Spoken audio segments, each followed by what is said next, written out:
Welcome to this journey through one of the most unsettling cases recorded in the history of the United States. Before we begin, I invite you to leave in the comments where you're watching from and the exact time at which you're listening to this narration. We are interested to know how far these documented accounts reach and at what moments of day or night they find their listeners. The court records from Madison County, Virginia mentioned 5 plantation overseers who entered the Hazel River lowlands on October 11, 1841. Only one of them came out, staggering through the tree line 36 hours later, unable to speak in full sentences for nearly a month. The county coroner later recorded the others as lost to swamp conditions, but witnesses reported that the survivor's hands were covered in strange cuts, forming deliberate patterns across his skin. He kept drawing the same symbol in the dirt outside the jail, a looping mark local tribes claimed meant the hunted becoming the hunter. For more than a century afterward, the descendants of those overseers refused to speak of it, and the original report vanished from the county archives in 1853. But the scattered fragments of testimony that remain tell a story that should terrify anyone who believes that numbers alone guarantee strength. Madison County in the early 1840s occupied a strange place in Virginia's geography, too far from Richmond's plantations to attract wealthy planters, too close to the Blue Ridge foothills and the remnants of displaced indigenous territory to draw cautious investors. Most of the plantations here were run by men who had come from Maryland or the Carolinas after financial failures, hoping the fertile Virginia soil would rescue their fortunes. But the Hazel River lowlands had a reputation long before the first white families claimed ownership. Even the displaced tribes, Shawnee, Saponi, and others, avoided certain pockets of the wetlands. Seasonal floods carved new channels overnight, making familiar paths dangerous by morning.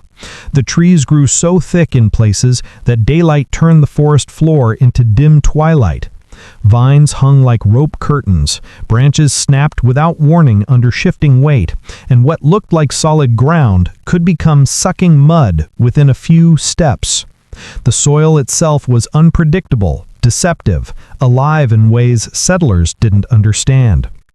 On the western edge of these lowlands sat the Ashford Plantation, a struggling 500-acre tobacco spread worked by 39 enslaved people. Its owner, Nathaniel Ashford, had purchased it in 1836 after losing nearly everything in Maryland. For 5 years he had managed to avoid total collapse, but barely. His yields were half that of neighboring plantations. His soil eroded faster than he could clear new land. His debts grew with every season, and his enslaved workers, he claimed, were impossible to discipline. To maintain control, Ashford relied on an unusually large group of overseers for a farm of his size, 5 men, each more violent and more desperate than the last. These weren't overseers who worked because they valued the job. These were men no one else would hire, dismissed for brutality even by the standards of plantations in Alabama and Tennessee. Ashford hired them because they worked cheap and demanded nothing but the freedom to act without accountability. The leader of these men was Edwin Lattimore, a thin, hawk-faced overseer in his early 40s who'd spent nearly 3 decades perfecting his own precise method of cruelty. He kept careful records of punishments, noting exactly how many lashes a person could survive before diminishing returns set in. His younger brother, Caleb, served as his assistant, less calculating, more impulsive, and more prone to violence for its own sake. The other 3 overseers were Dale Pickett, Rowan Stokes, and Levi Harker, each one known in regional rumors for their temper and lack of restraint. They were the kind of men who found satisfaction not in the work, but in the fear they caused. Among the enslaved was a girl named Lydia, 15 years old in October 1841. Her mother had been Shawnee, captured during the conflicts that preceded the tribe's forced removal years earlier. Sold despite questionable legality, she had lived the rest of her life under bondage, passing on everything she could before a fever took her in 1840.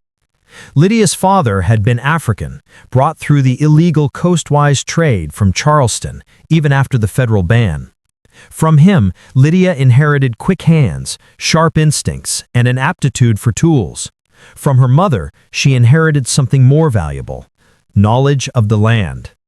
Her mother had known the Hazel River wetlands better than anyone at Ashford Plantation, where the ground held firm, where it sank, where water pooled, where the air told stories. She taught Lydia how to read moss for direction, how to hear the difference between wind and warning, how to spot edible plants hidden beneath waist-high ferns, how to travel without leaving traces a pursuer could follow. Every lesson had been passed down urgently, as if her mother sensed Lydia would one day need it to survive. On the morning of October 11th, the fog was so thick it blurred the plantation buildings into shadowy silhouettes. Workers moved into the tobacco fields with baskets and tools, their shapes dissolving into the white haze.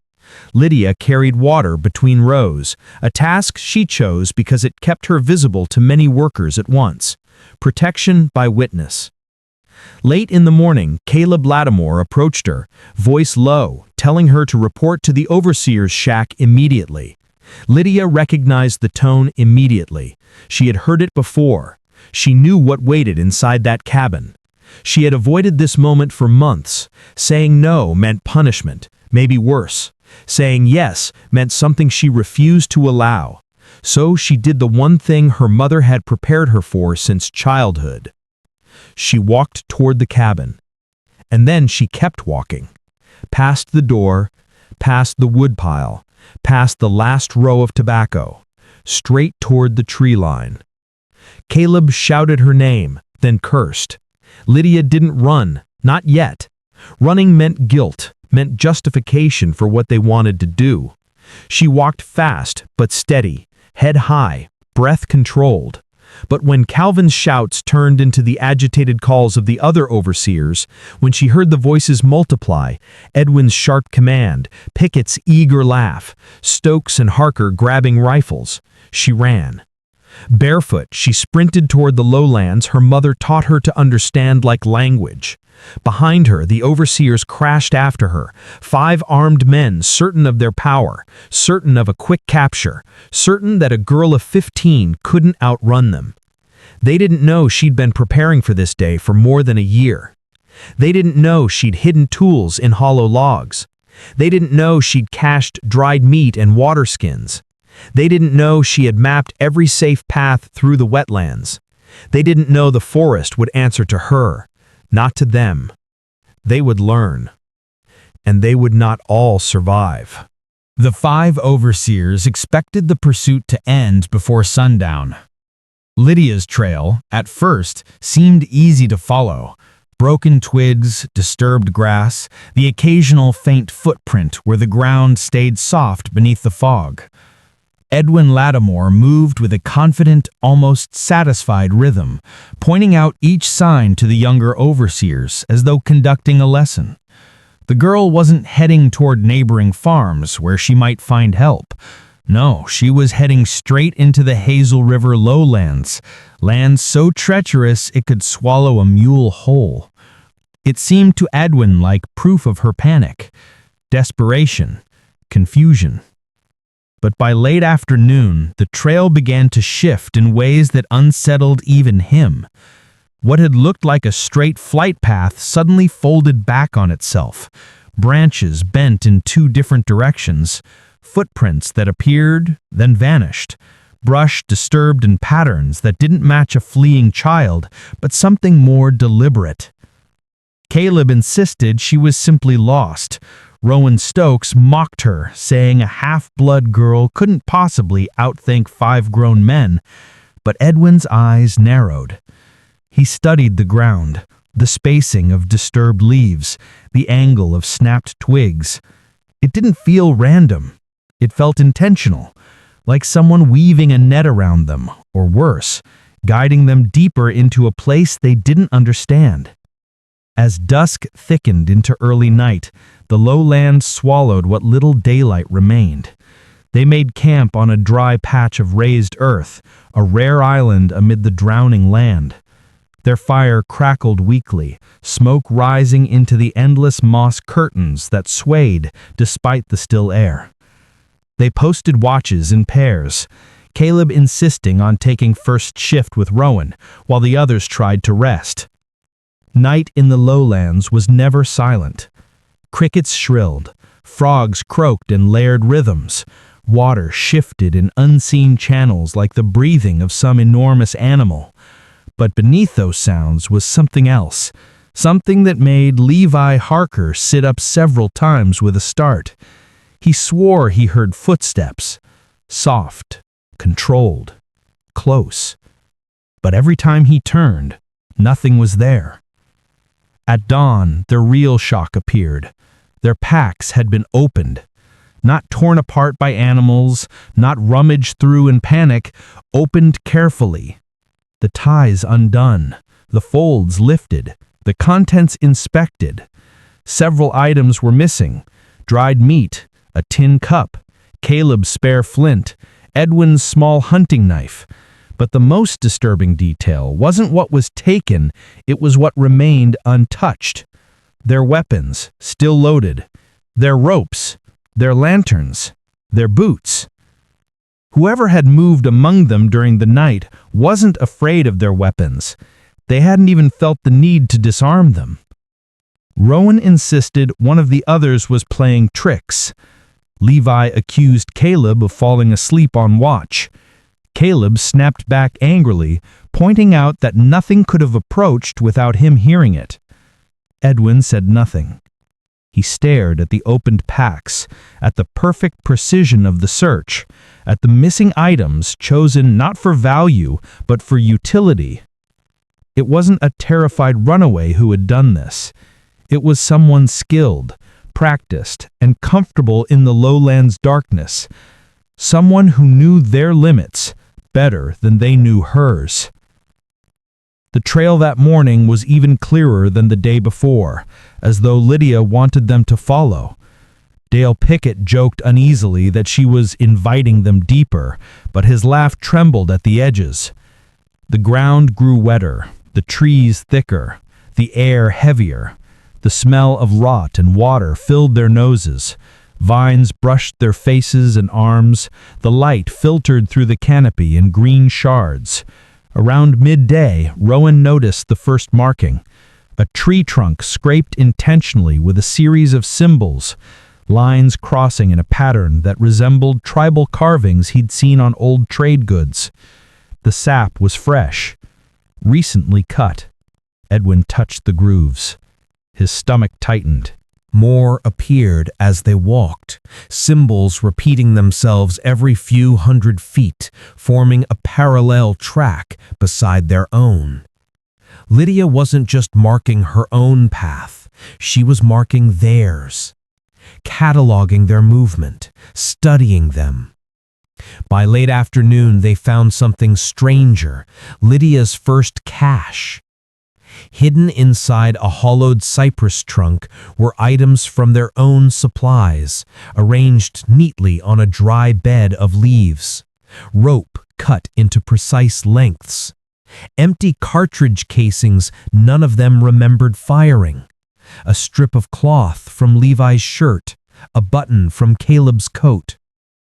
Above the arrangement, scratched into the bark, was another symbol, one more intricate than the others, almost like an eye. Dale Pickett swore loudly, stepping back. Rowan muttered that this was witchcraft, though he said it with less conviction than he intended. Levi Harker wanted to turn back immediately. Even Caleb looked shaken. But Edwin Lattimore's pride was larger than his fear. "We are 5 armed men," he said. "She is 1 girl. We keep going." They did, but the forest pushed back. The paths twisted in ways that defied logic, rerouting them toward stagnant pools and mud pits where the ground lurched beneath their feet.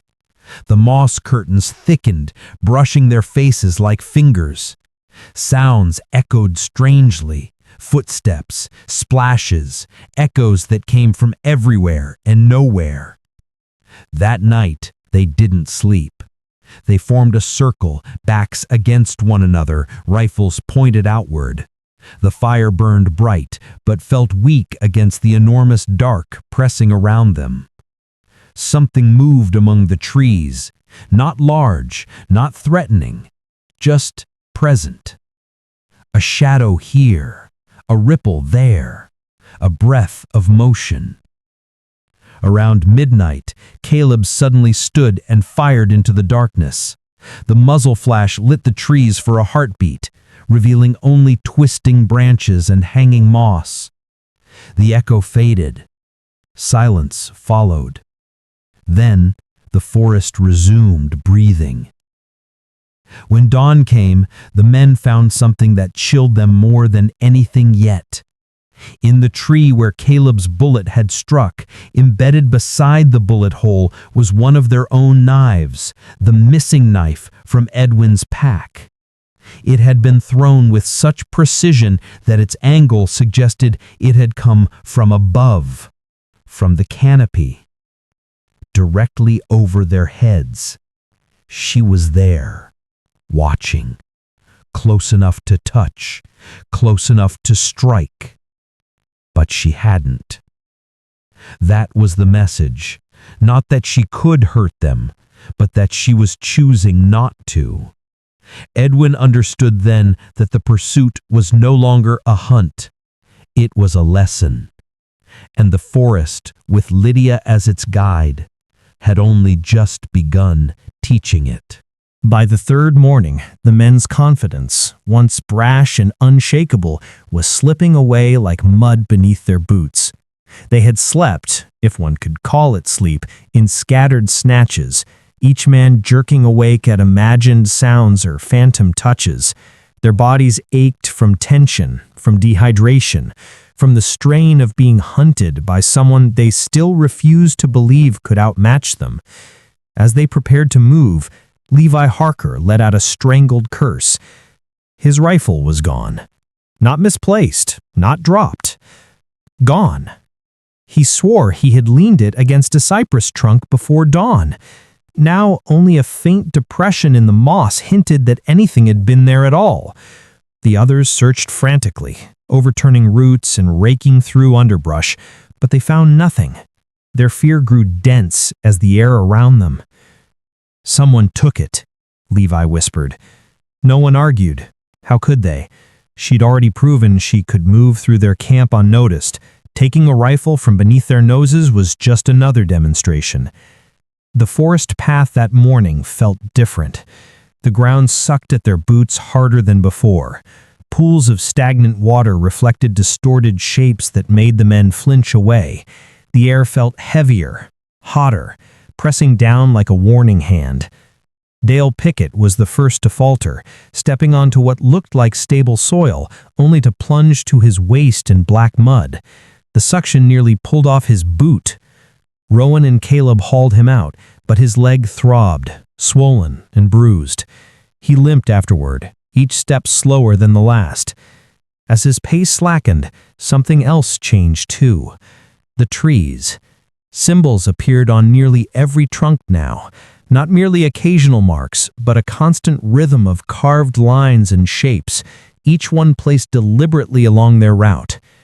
Some marks pointed directions, others curved like spirals or loops. To the overseers, they meant nothing. To Lydia, they were a language. She wasn't running anymore. She was documenting, cataloging, guiding. Rowan, already frayed by hunger and sleeplessness, muttered under his breath that she was playing with them. Edwin said nothing, but his jaw tightened. He couldn't deny it anymore, not to himself. Lydia was controlling the pursuit, not the other way around. Every choice they thought they made had been anticipated. Every step forward was inside a maze she was building around them. By midday, the men encountered something even more unsettling. A cluster of bones scattered across a patch of dry ground. Deer bones, mostly. Some smaller ones. Raccoon, rabbit. arranged in spirals, in rows, in arcs that looked like patterns meant to convey something. Caleb kicked one aside, nervous energy sharpening his movements. The bone rolled and clicked against another, the sound echoing louder than it should have. Animals did this, Rowan insisted, though no one believed him. The truth hung in the air, heavy and undeniable. Someone had arranged them. Someone was sending a message. The 5 men continued, now reduced to stumbling figures, their clothes soaked, their rifles coated with grime, their boots pulling water with every step. And the forest seemed to close in around them. The path narrowed into tight corridors where they walked single file. The moss hung thicker, brushing their faces with clammy tendrils. The light dimmed to a greenish gloom. Then came the singing. Soft at first. A woman's voice floating through the trees. Not English, not entirely Shawnee either. A blend of 2 worlds, layered into a melody that moved like mist. It drifted across the lowlands from no fixed direction, disorienting the men so completely that they spun in circles trying to locate its source. "Shut up!" Caleb shouted at the voice, though it wasn't close enough to hear him. "Stop it! Stop!" His voice cracked. The singing didn't. Rowan clapped his hands over his ears. Dale stumbled forward, muttering prayers. Levi looked up at the trees with an expression close to awe or terror, maybe both. Edwin forced himself to breathe evenly, gripping his rifle so tightly his knuckles whitened. The voice wasn't taunting them. It wasn't even angry. It was calm, unhurried, confident. She was telling them she knew exactly where they were, that she always did. The singing stopped abruptly, swallowed by the dense silence that followed. The forest around them grew still in a way that felt unnatural. No birds, no insects, no frogs. Even the water seemed to quiet. The silence itself felt like a threat. As dusk approached, they stumbled into a clearing they hadn't seen before, a ring of firm ground surrounded by water on all sides, like an island. At the center stood a crude shelter made from branches and moss, carefully constructed, not haphazard. Inside it, they found their missing supplies. Not all of them, but enough to confirm that Lydia had been using their belongings as tools, as leverage, as pieces in a game she controlled entirely.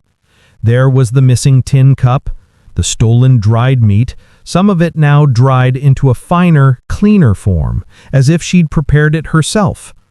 Levi's rifle, unloaded and dismantled into neat components, as though she'd studied its inner workings. Every piece was arranged with deliberate care. A warning, a challenge, a message. Edwin stood still for a long moment. Something inside him shifted, an acknowledgement of defeat he could not admit aloud. Caleb stared into the shelter with trembling hands, eyes darting at every shadow. Dale's leg throbbed, swelling worse with each passing hour. Rowan rubbed his face, grime streaking across his skin, his breath ragged. They couldn't keep chasing. They were no longer hunters. They were prey sitting in the center of a circle she had drawn. So they made camp. All 5 sat with rifles raised, forming a tight circle, backs against one another, fire crackling weakly in front of them. They waited, breath shallow, ears strained. But the attack, when it came, was not what they expected. It wasn't physical. It was psychological.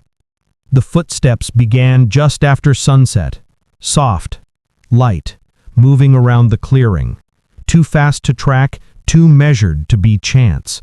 Sometimes splashing through shallow water, sometimes gliding across dry leaves without a sound. Then whispers, not words they recognized, but sounds that slid into their minds like small, sharp hooks, sometimes melodic, sometimes harsh, sometimes so close one of them would whip around sure she was inches from his neck. Rowan swore he heard his father's voice. Dale insisted someone whispered scripture backwards. Levi muttered incoherently, clutching his rifle like a drowning man clings to driftwood. Edwin sat rigid, forcing his breath slow, steady, controlled. But his hands shook. The forest didn't need to kill them. It only needed to break them. And Lydia understood exactly how to do that. As the night deepened, the fire pulsed unevenly, flaring bright enough to illuminate the entire clearing and then dimming without warning to a weak amber glow. Each flare gave the men a sudden glimpse of the surrounding lowlands, distorted trees, rippling water, moss swaying with unnatural synchronicity. Each dim phase drowned them in blackness so complete that even their own hands seemed to disappear. It was during those moments of darkness that things began to move. Not loudly, not violently, subtly. A pack that had been beside Rowan's leg was suddenly behind Caleb. A canteen Edwin could have sworn he placed near the fire now lay half buried in leaves several feet away. The smallest details shifted with each breath of darkness, as though someone were walking among them, rearranging their world piece by piece. Rowan's voice cracked. "She's in here with us!" "She's not," Edwin snapped, though the tremor in his voice betrayed him. Then came the laughter. A girl's laughter. Soft at first, almost musical. But it grew, weaving between the trees, bouncing off the water, surrounding them. It came from the north, then the south, then east, west, then, chillingly, from above. Dale Pickett clapped his ears over his ears, whimpering. Levi shook uncontrollably. Caleb's eyes went wide, pupils blown with terror. Edwin tried desperately to anchor them. "She's trying to intimidate us. Hold your ground. She can't be everywhere." But the laughter shifted again. Same tone, same pitch, same breath, only the direction changed. It was impossibly consistent, as though she were splitting herself into 4, 5, 6 voices. Caleb snapped first. He leapt to his feet and fired blindly into the darkness, screaming profanities and threats that dissolved into hysterical gasps. He fired twice more before Edwin tackled him, forcing the barrel toward the ground. Their ammunition was dwindling, every wasted shot a step closer to helplessness. The forest, after each shot, fell into a silence so deep it was suffocating. Then the laughter resumed.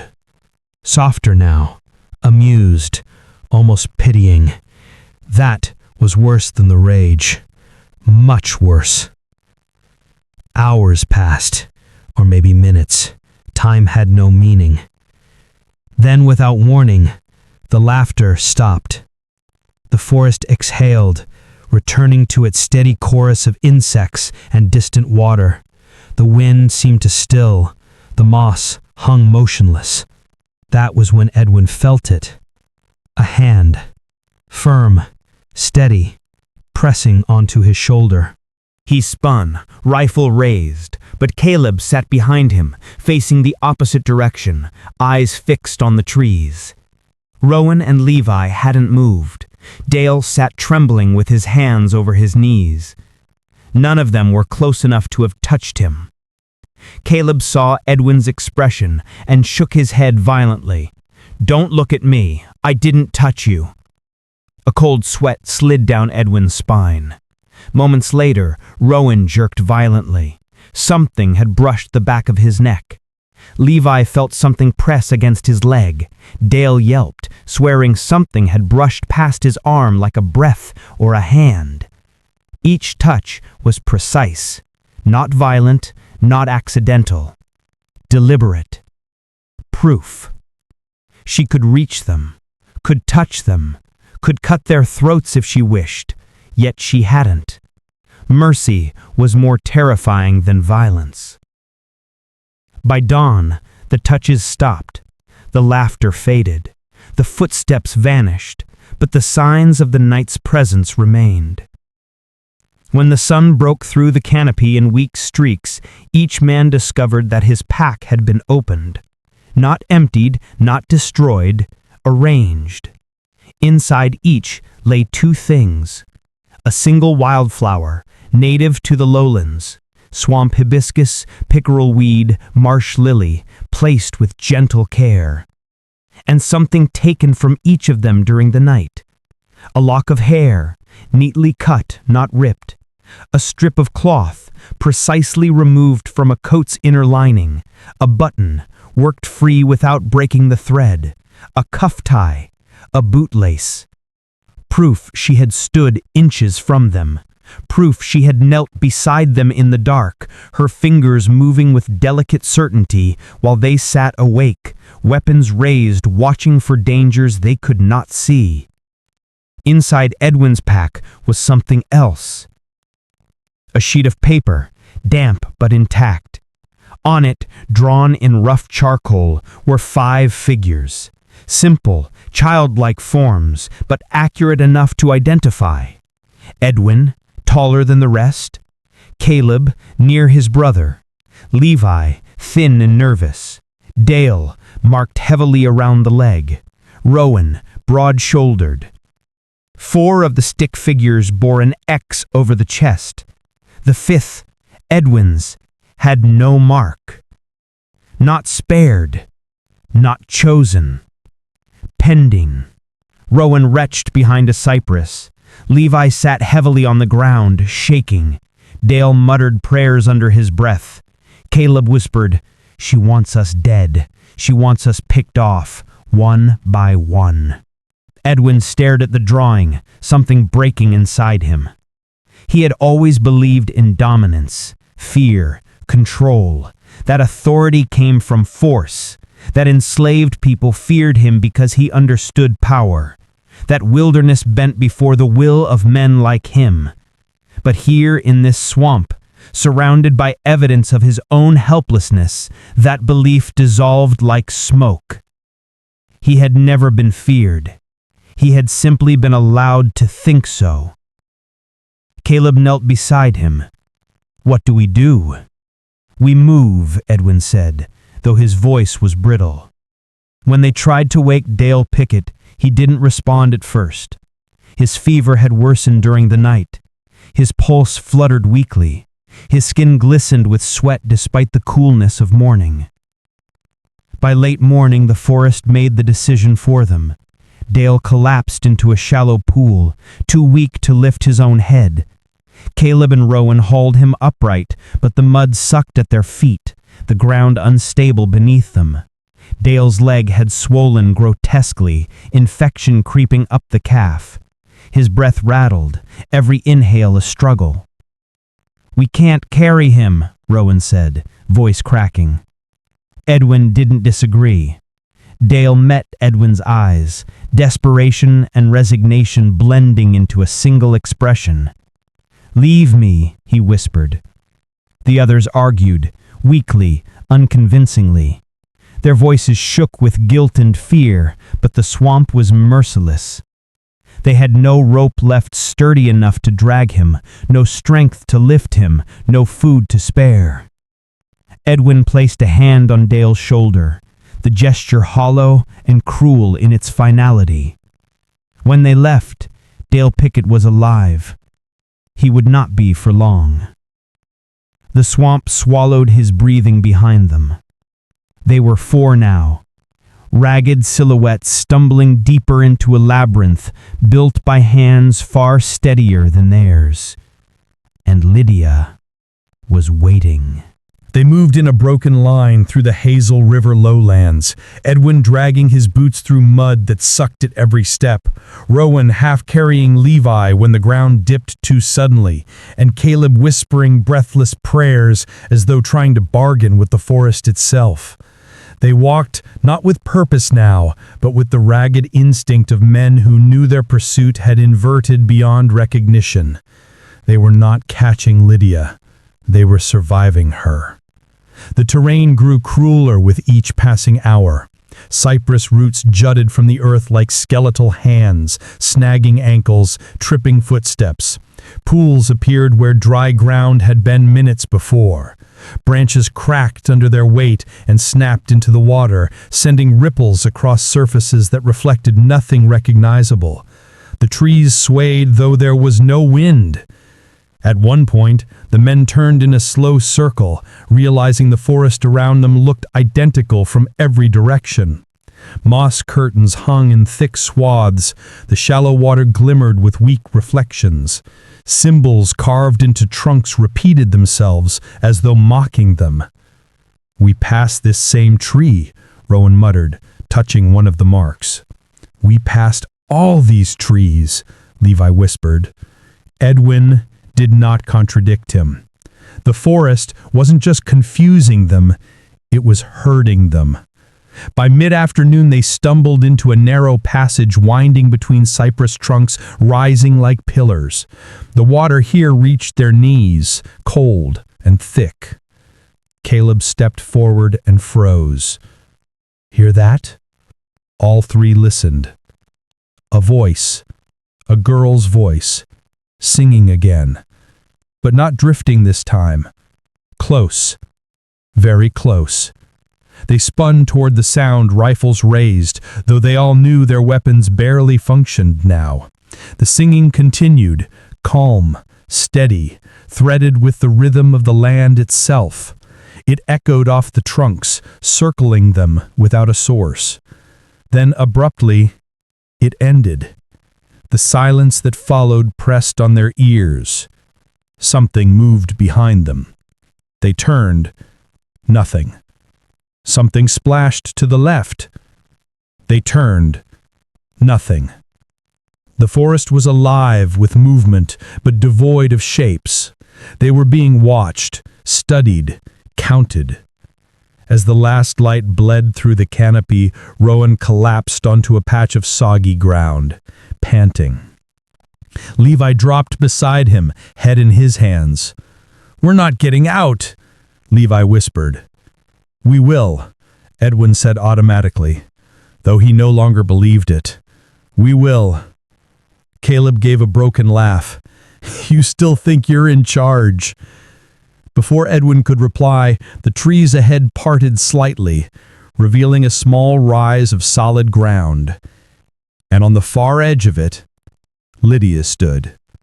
Not running, not hiding, simply waiting.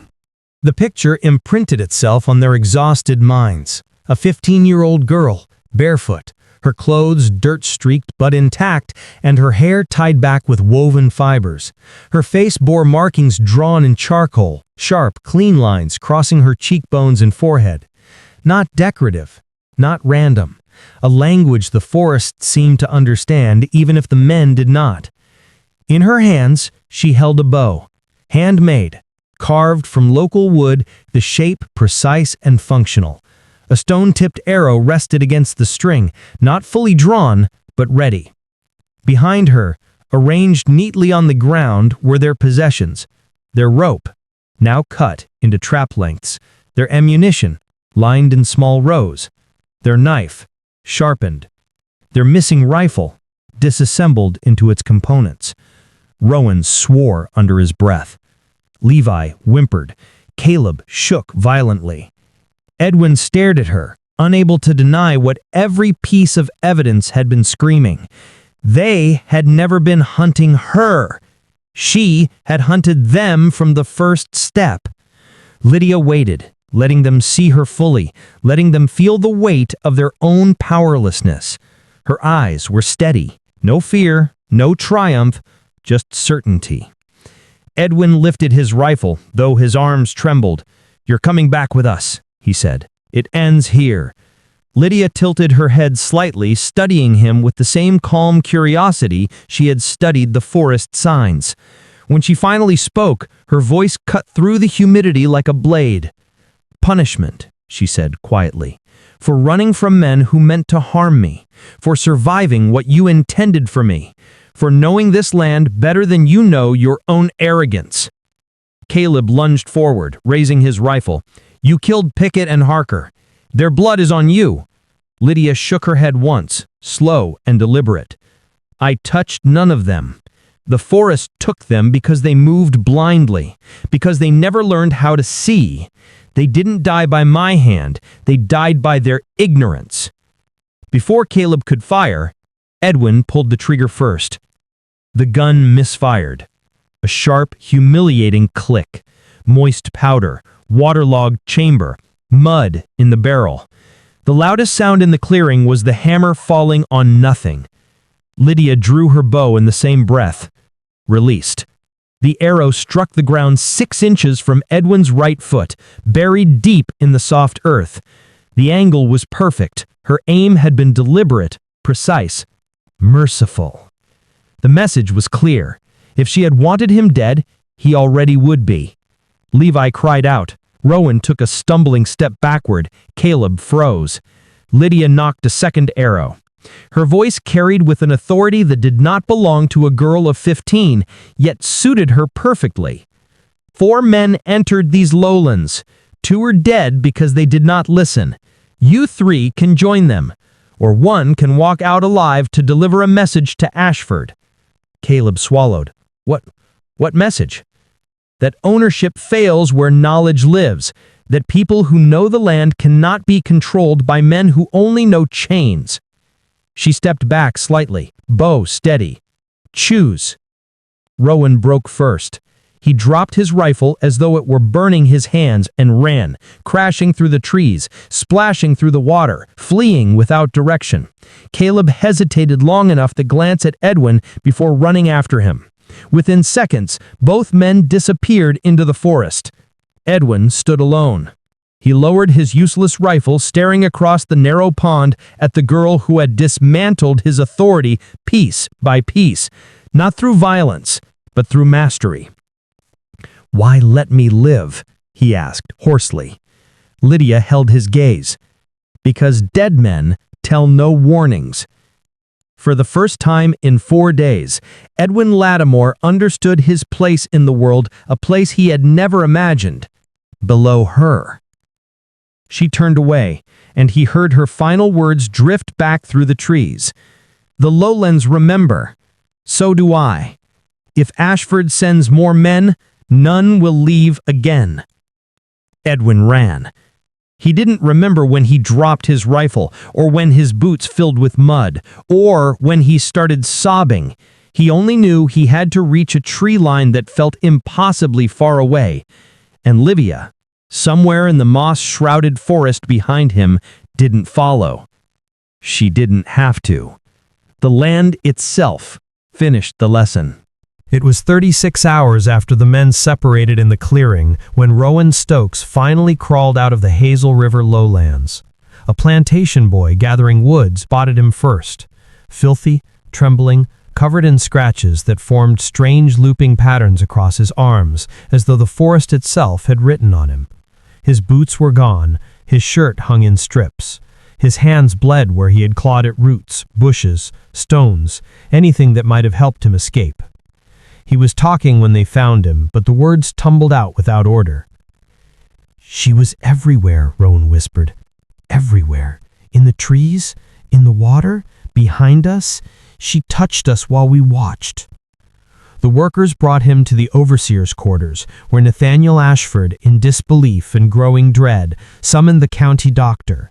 The doctor examined Rowan, finding no mortal wounds, but noting a mental state shattered far beyond ordinary fear.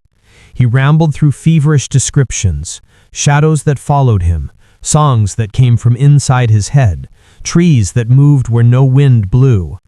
He spoke of footsteps in the water that never left ripples, of hands that pressed gently against his neck and vanished, of symbols he now compulsively scratched into the dirt beside the cot.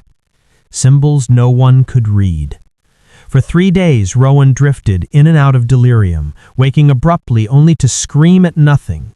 When he finally became coherent enough to answer questions, what he said disgusted and terrified Ashford in equal measure. He described how 5 armed men had been dismantled without violence.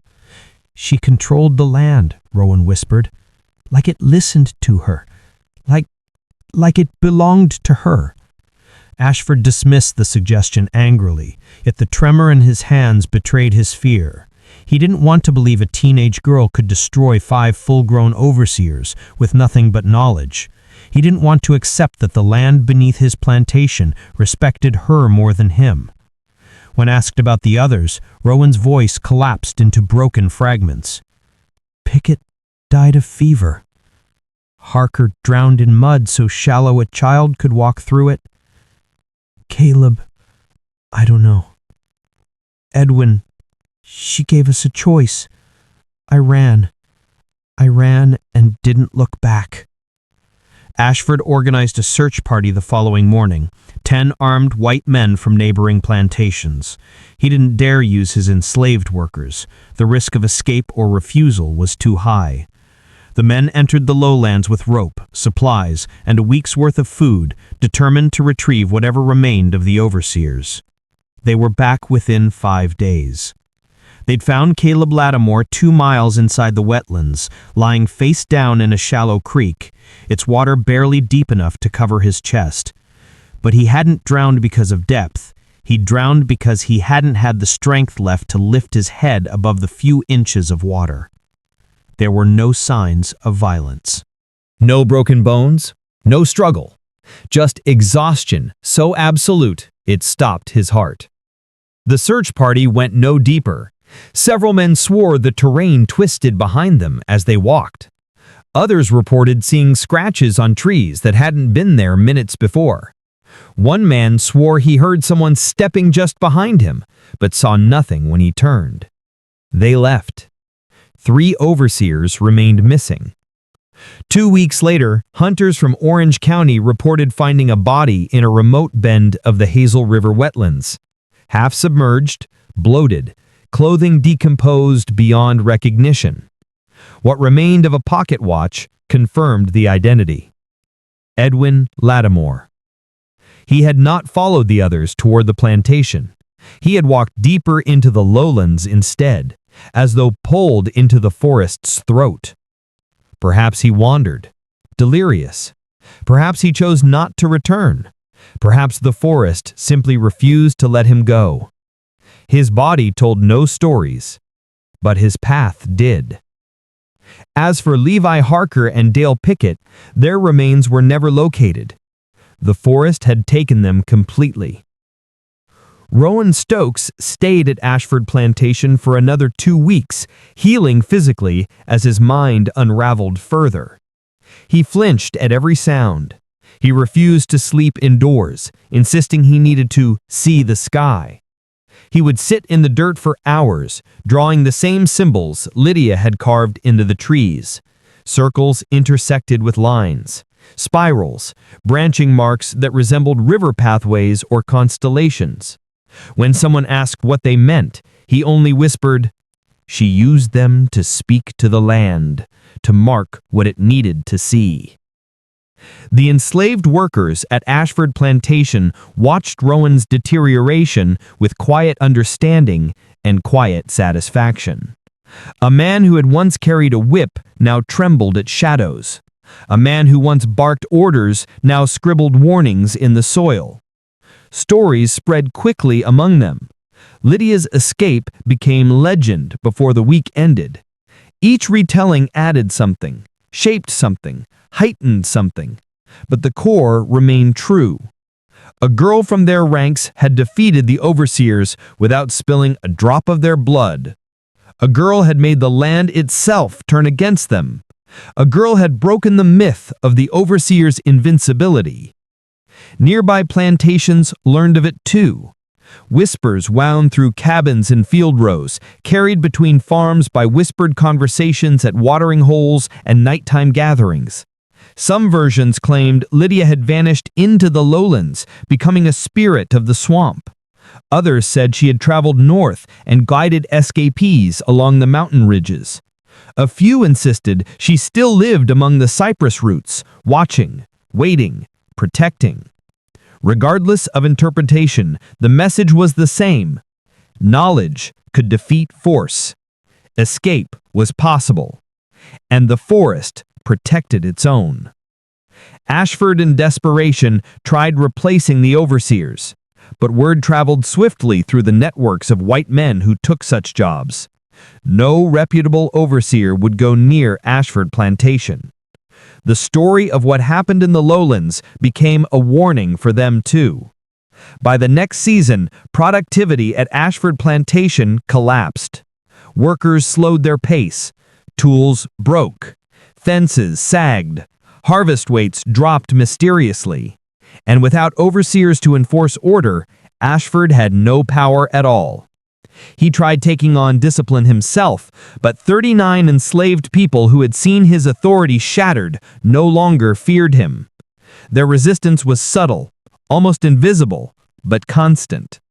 By 1843, Ashford was financially ruined. The plantation sold at a fraction of its value, but its reputation lingered. New owners tried to restore order with brutal overseers, but none lasted long. Some quit after a single night, claiming they heard singing near the Lowlands. Others swore they saw symbols carved into trees that hadn't been there when they arrived. One man left before dawn, refusing to speak of what had happened between dusk and sunrise. The Hazel River Lowlands had become a place no overseer wanted to work. A place where authority ended. A place where Lydia's legend lived on, whether she was there or not. People said the Hazel River Lowlands changed after the overseers died, though change is the wrong word. The truth was simpler. The Lowlands finally revealed the nature they had always possessed. They became a place people spoke of cautiously, a place where the ordinary rules of the plantation world dissolved. Travelers reported glimpses of symbols carved into massive cypress trunks. Hunters claimed to hear footsteps behind them, even when they saw no one for miles. A fisherman swore he saw a girl standing knee-deep in the water, watching him without blinking, just before she vanished into the reeds without making a sound. Most dismiss these stories as local superstition, tales shaped by fear and retold so many times they blurred into myth. But among the enslaved people across Madison County, the stories were not superstition, they were truth, magnified into something powerful. Lydia became more than a runaway. She became a possibility. Her escape and the overseer's collapse became a blueprint whispered from plantation to plantation. Not a path to violence, but a path to knowledge. Knowledge of land, of silence, of movement, of resistance shaped by patience rather than force. Knowledge that predated slavery and would outlive it. Historians later tried to piece together what happened in October 1841 from fragments of official records. Some pages were missing. Others had been altered or rewritten by county clerks who struggled to put the incident into words that made sense within the legal and racial framework of the time. Rowan Stokes' testimony remained the only first-hand description. It oscillated between clarity and madness, sometimes describing Lydia as a girl, sometimes as a shadow, sometimes as a presence that existed both inside and outside the forest. The surviving records conclude that the overseers perished due to environmental hazards exacerbated by inadequate preparation, a carefully neutral statement that avoided acknowledging what Rowan insisted until his dying day. "We weren't hunting her," he told a neighbor years later. "She hunted us, not with violence, with knowing. She knew the land and the land knew her." Some dismiss his claims as the ramblings of a traumatized mind. Others didn't. 3 years after the incident, an abolitionist newspaper published a short entry describing a young woman of mixed indigenous and African descent known to guide runaways through the wetlands of northern Virginia. The article claimed she navigated the terrain with ease unknown to any pursuer and refused payment except in whispers of freedom shared forward. Another report, written in the 1850s by a traveling minister, described meeting a soft-spoken girl with charcoal markings on her face who appeared from the swamp and led 2 boys to safety after their boat overturned. When asked her name, she replied only, "The river knows." He said she vanished before he could thank her. No evidence proved these accounts were Lydia. No evidence disproved them either. What is certain is this: More enslaved people escaped from plantations bordering the Hazel River lowlands between 1842 and 1860 than from any other part of Madison County. Pursuit parties sent after them often returned shaken, confused, or empty-handed. More than once, deputies came back insisting the paths they followed shifted or misled them, though such claims were quietly dismissed to preserve pride and authority. Was Lydia guiding these people? Did she build pathways through the wetlands the way her mother had taught her? Did she pass on her knowledge to others living hidden in the swamp's deeper recesses? None of this can be proven.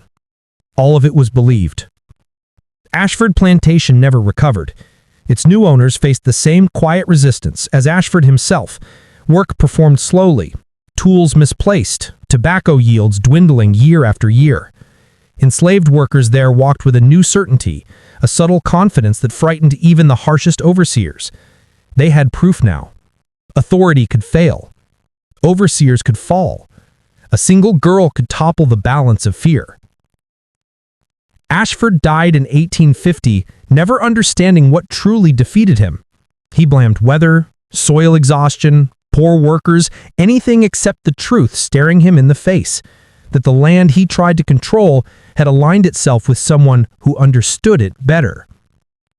Rowan spent the rest of his life in Alabama, working as a clerk rather than returning to plantation labor. He married, had children, attended church, and was regarded as a generally quiet, if unusual, man. Yet he never went near a forest again. He refused to walk alone at night. He kept a drawer full of the symbols he had once seen carved into the lowland trees, drawn and redrawn in obsessive detail. As he grew older, his children sometimes found him staring out windows, whispering things only he could hear. When asked by his eldest son why he feared trees, Rowan's voice trembled. The forest sees what you don't, and it remembers who listened. He died in 1874, taking the full truth of his experience with him, but the legend survived him. It spread in the stories enslaved people told their children, in the whispered warnings overseers shared behind closed doors, in the strange quiet that fell whenever anyone approached the Hazel River lowlands. Even into the 20th century, hikers reported seeing symbols carved into old-growth trunks, symbols older than recorded memory, older than the plantations, perhaps older than the tribes driven from those lands. Strange loops, lines intersecting like rivers, circles drawn as though marking a passage. No one could say who carved them. No one could say why they remained untouched by time. What endures is the question people still ask, even now. What really happened in those Virginia wetlands in October of 1841? Was it simply the land claiming men who walked into it blindly? Was it a girl using ancestral knowledge to reclaim her freedom? Was it an act of resistance shaped by patience, strategy, and an understanding of place deeper than any overseer could ever possess? Or was it something more? Something the forest itself carried, passed through generations like a whispered secret? What do you believe? Do you think Lydia survived? Do you think she helped others escape through the hidden paths of the swamp? Do you think the land still remembers her steps? Share your theories below. And if you found this tale compelling, subscribe for more stories about the forgotten corners of American history, places where official records tell one story, but the truth hides in the shadows of the land itself. Because some histories were buried for a reason. And some secrets, like those of the Hazel River lowlands, refuse to stay hidden.